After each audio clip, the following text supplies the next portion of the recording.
Stonevale Holdings looked flawless from the outside. A tower of glass and pride. A dynasty wrapped in expensive silence.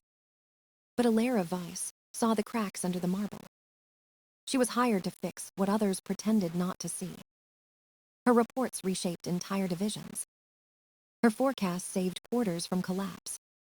Still, she was a guest in their house of mirrors. They praised her efficiency, but never her name. Behind closed doors, they called her the outsider. She watched them toast to legacy and loyalty. Two words that meant control and bloodline. Lucien Stonevale ruled with charm and calculation. His smile could end a meeting or a career. He liked to say the company was a family. Elara knew families buried their secrets together. The first secret she found was hidden in plain sight. Revenue reports that glowed too bright. Contracts closed twice, sometimes 3 times. Numbers that didn't breathe like real numbers do. She followed the trail through layers of polished data. Every file looked perfect, every signature exact. But the timing betrayed them. Sales recorded before shipments moved. Goods sold but still sitting in warehouses. They called it efficiency. It was fiction printed in ink. She wrote a memo, precise and quiet. 3 pages. No accusations, just patterns. She asked for a meeting with Lucien. He welcomed her with that soft, golden tone. "Excellent work," he said, eyes unreadable. "Leave this with me. I'll handle it personally." The next day, her database access vanished. Her ID badge failed at the server door. The IT manager couldn't meet her eyes. Officially, it was a security upgrade. Unofficially, it was exile. Elara didn't argue. She collected what she had and waited. They thought cutting her out would end the story. It only sharpened her focus. At night, her apartment turned into a war room. Monitors glowed with endless lines of data. She built a mirror system, code by code. A tool that would see what they hid. She called it Silver Eye. It lived outside the company's walls. It watched silently, recording every pulse of information. Shipments, invoices, transfers. Every lie left a shadow. She mapped them all. For months, she said nothing. She smiled in meetings, played her part. The Stonevales stopped noticing her presence. They thought she was subdued. But Elara was listening to every heartbeat of the empire. She watched the false prophets rise. She watched Lucien's confidence grow. And she waited for the pattern to complete. In the stillness of her late nights, she whispered one truth. You can't hide rot under gold forever. Every empire forgets the weight of its foundation. Every secret waits for the day it breathes. And when it does, walls fall. Stonevale Holdings had built a kingdom of mirrors. Elara had built the hammer. The nights grew longer, and so did the code. Silver Eye evolved from an idea into a living machine. It didn't sleep, didn't lie, didn't blink. It siphoned raw data from every hidden source. Every warehouse, every invoice, every ghosted account. Elara watched its silent growth like a parent watches a secret child. She encrypted its roots beneath false directories and meaningless names. No one inside Stonevale knew it existed. By day, she attended meetings about growth and synergy. By night, she hunted truth through lines of code. The city outside her window glowed, indifferent and cold. Coffee replaced sleep. Numbers replaced dreams. Each new discovery pressed heavier against her chest. She saw Lucien's fingerprints in every forged ledger. He smiled on magazine covers while stealing the future. The deeper she looked, the older the fraud became. 5 years, 10, maybe longer. It wasn't a mistake, it was a tradition. And the family guarded it like sacred scripture. Silver Eye didn't just record, it learned. It traced digital signatures, matched anomalies, built timelines. It became her silent witness. But even machines have enemies. Someone in the marketing department started whispering. Rumors spread fast, elegant and cruel. Elara, Not here by merit, they said. She's charity, the old man's pet project. Her competence was rewritten as pity. Her success as a favor. It was a strategy as sharp as any knife. Mockery disguised as concern. The HR director began inviting her to check-ins. Every smile was a warning. Every compliment came with teeth. Elara said nothing. Silence became her armor. She kept her voice calm, her reports flawless. No one saw the quiet fire beneath her control. When she walked past the glass offices, reflections followed her. People who once envied her now avoided her eyes. Lucian didn't need to confront her directly. He let the walls close in by themselves. But Elara understood one thing he didn't. Walls could also echo. Silver Eye recorded everything: emails, transactions, private memos. The lies piled up like dry leaves, waiting for a spark. At home, she built backups hidden under layers of encryption. Each file labeled in plain language: truth. Sometimes, she stared at her reflection on the monitor. She saw two versions of herself. The strategist they dismissed, and the ghost they created. The ghost was patient. It waited for the perfect moment to step into the light. One evening, she received an anonymous envelope. Inside was a clipping from a business journal. A photo of Alexander Stonevale beside a hospital donation plaque. The name beneath the logo: Vesta General. Her pulse slowed. She knew that name. It was on the torn photograph she'd found years ago. The same hospital. The same city. The same date of birth. Silver Eye kept running in the background, processing truth. Elara closed her laptop, her hands still trembling. Somewhere between the data and the rumor, a door had opened. And behind it waited something older than corruption. Something written in blood. The photograph had lived in her drawer for 15 years. Half of a picture, half of a truth. A newborn wrapped in white cloth. A blue hospital stamp, barely legible in the corner. Vesta General Hospital, Norbridge. Her birthday printed below, like a whisper from another life. Elara had never spoken of it to her adoptive parents. They were kind, careful people who loved her in quiet ways.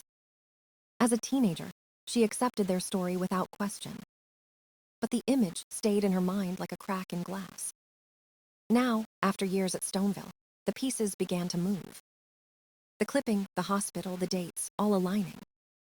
She opened an encrypted browser and began to search. Old archives, sealed cases, forgotten employee transfers. One name kept appearing, buried deep in digital dust. A nurse named Helena Ward. Transferred abruptly the week Elara was born. No reason listed. No record of return. Elara stared at the timeline until the lines blurred. It wasn't chance. It was a pattern. And Stonevale Holdings sat at the center of it. Vesta Hospital had been one of the company's largest donors. The maternity wing bore the name of Lucian's mother. The same year the transfer happened. The same year a baby vanished. Elara felt the air tighten around her. Memory merged with data, suspicion with proof. Her entire career had been an infiltration, without knowing it. Every algorithm, every meeting, every late night had led here. She needed confirmation, not theory. So she wrote to the hospital under her legal name. A polite, professional request for her birth records. 2 weeks later, a letter arrived. Heavy cream paper. A crest embossed in blue ink. Her fingers trembled as she unfolded it. The words were brief and final. The records are sealed under a private confidentiality agreement. They cannot be released without consent from all biological parties. Elara read the sentence again and again. It felt like a locked door with no keyhole. The refusal was too formal, too fast. Someone had expected her inquiry. Someone still guarding the story. That night, she stood by her apartment window, city lights flickering.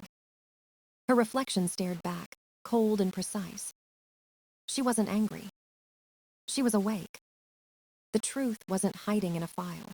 It was alive in people's memories. People who had built empires on forgetting. She opened Silver Eye and typed a new directive. Access medical donation ledgers. Trace internal hospital transfers. Match timestamps with Stonevale financial records. The system whirred, quiet and obedient. Within minutes, a new pattern emerged. Money moving from Stonevale Holdings to a private foundation. The foundation paying the hospital. The hospital moving staff. Every cycle ending in silence. Elara leaned back, exhaling slowly. Her life had been built on someone else's edit. But edits can be undone. Somewhere in those files was the missing half of her photograph. And when she found it, no one at Stonevale would be safe. The call came late, long after midnight. The office was empty, except for the hum of servers.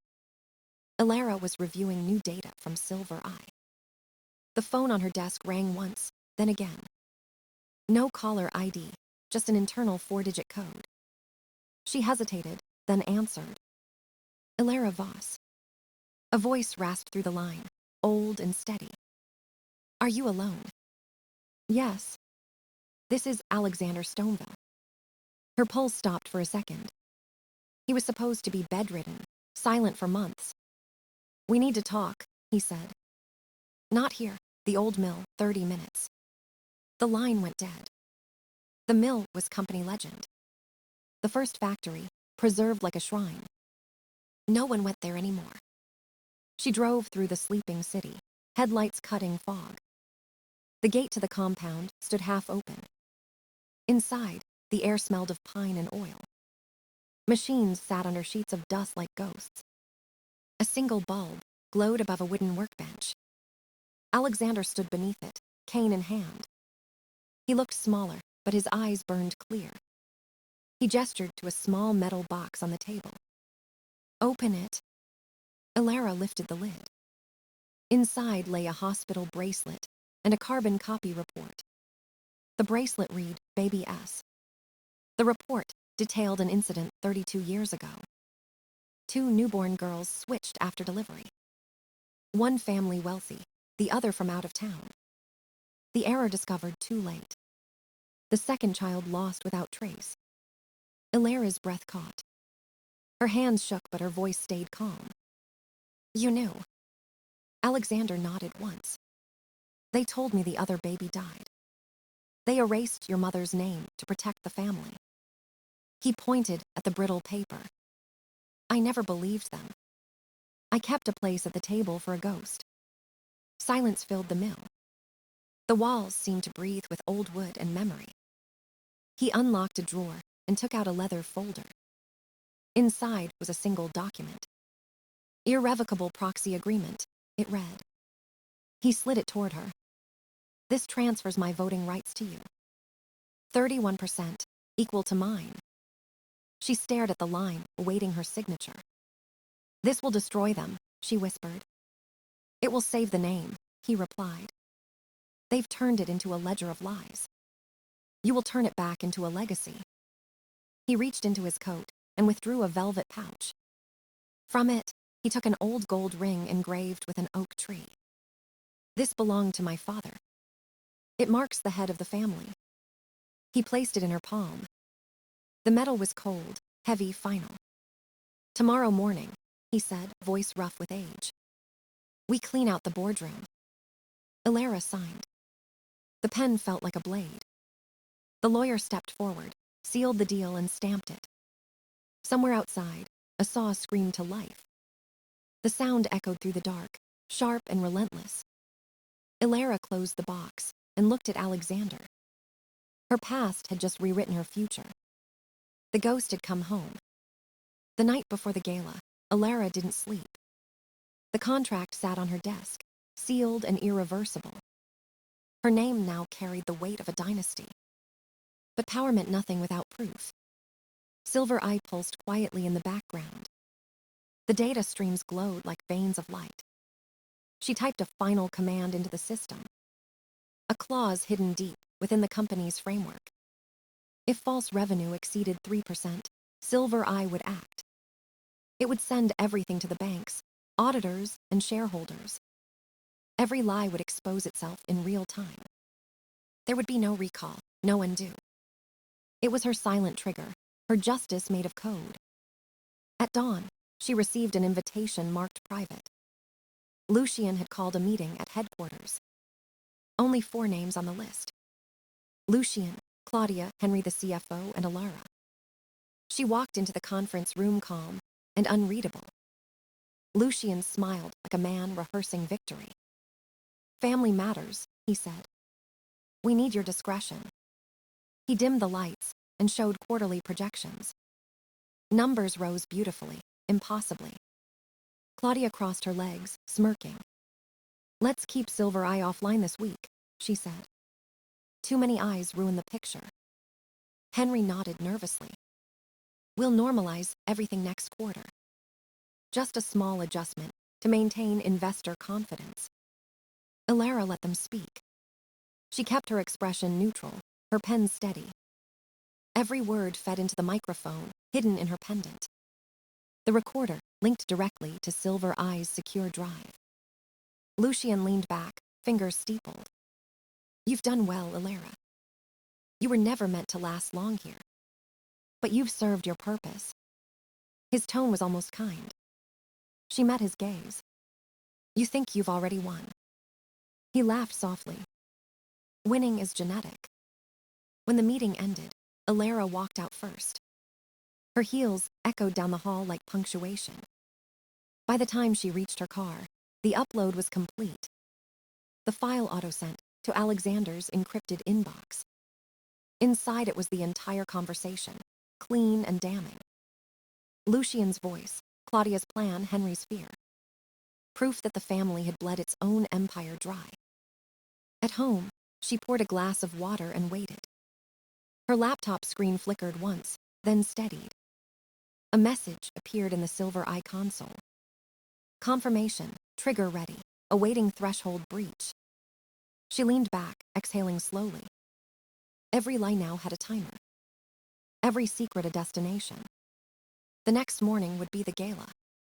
The night they celebrated their perfection. The night their empire turned to ash. Elara looked out the window at the skyline of Norbridge. Each tower shimmered with reflected light, hollow and bright. She whispered to the city beneath her breath. "Tomorrow, the glass will break." Then she closed the laptop and turned off the lights. The room fell into darkness, except for one steady glow. Silver Eye, alive and waiting. A machine built for truth and vengeance. The storm was already on its way. The ballroom shimmered under chandeliers once more. Cameras flashed like small, artificial stars. Stonevale Holdings was celebrating 75 years of glory. Lucien stood at the podium, every inch the perfect air. His speech was smooth, practiced, deliberate. Words about legacy, unity, and vision. The audience applauded on cue, blind and loyal. Elara watched from the back, her expression unreadable. She wore black, simple, sharp, uninviting. Silver Eye ran silently from her phone, hidden in plain sight. Every device in the room was connected. Every display mirrored the company's main network. Lucien raised his glass. "To the future," he said. The orchestra began to play. And then the doors opened. The sound of canes against marble echoed like thunder. Alexander Stonevale entered slowly, flanked by silence. No one had expected him to appear. The music faltered, then stopped. Lucien's smile froze in midair. Alexander's gaze swept across the room. It landed on Elara. He extended a trembling hand. "She is the reason I came tonight." Murmurs rippled through the crowd. Elara walked forward, unhurried. Her heels struck the floor like a countdown. People whispered her name, half in confusion, half in dread. Lucien tried to speak, but Alexander's voice cut through the noise. "She is my blood." The words detonated in the air. Cameras clicked. Gasps followed like wind through leaves. Elara stopped beside him, steady as stone.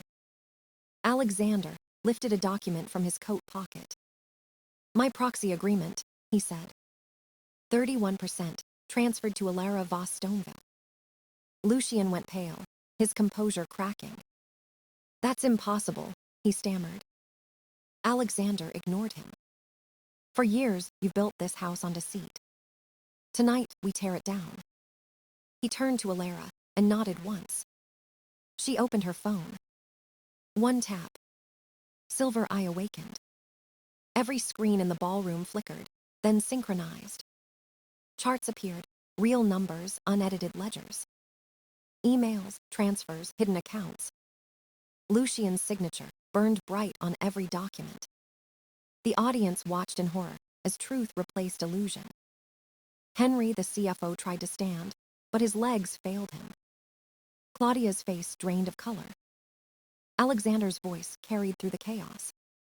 "This is the true Stonevale legacy. And she is the only one who can rebuild it." Reporters surged forward, flashes erupting like fireworks. Elara said nothing. Her silence was louder than any speech. Lucian lunged toward her, furious. Security moved first. The family that ruled by control now collapsed under exposure. Alexander turned to her, eyes glassy but proud. "It's yours now," he whispered. "The empire, the name, the burden." She nodded once. The old man's hand tightened briefly around hers, then loosened. The crowd parted as Elara walked out. Behind her, Stonevale Holdings fell apart in a storm of light. Outside, dawn broke over the city, clean and cold. The glass towers glimmered like they had been washed new. For the first time, the reflection staring back at her was her own. Morning sunlight spilled through the boardroom windows. Reporters waited outside, hungry for a statement. Inside, Elara stood before the new council. The old portraits had been removed from the walls. Only a single oak emblem remained. Silver Eye rested on the main screen, still humming softly. Every number now true, every shadow gone. Lucian's seat sat empty, cold, unclaimed. Alexander's ring glinted on Elara's hand. The symbol of a family, reborn through fire. She signed the final order, dissolving false subsidiaries. Applause did not follow. Only silence, heavy and clean. Truth had a sound of its own. She looked out toward the skyline, endless and bright. The city moved as if nothing had changed. But everything had. Power was no longer a crown, it was a mirror. And she would never let it lie again. When she left the building, the wind carried the scent of sawdust. The same as the mill where it all began. Elara paused, breathing in the memory. The ghost was gone. Only the air remained. And the empire, at last, belonged to the living.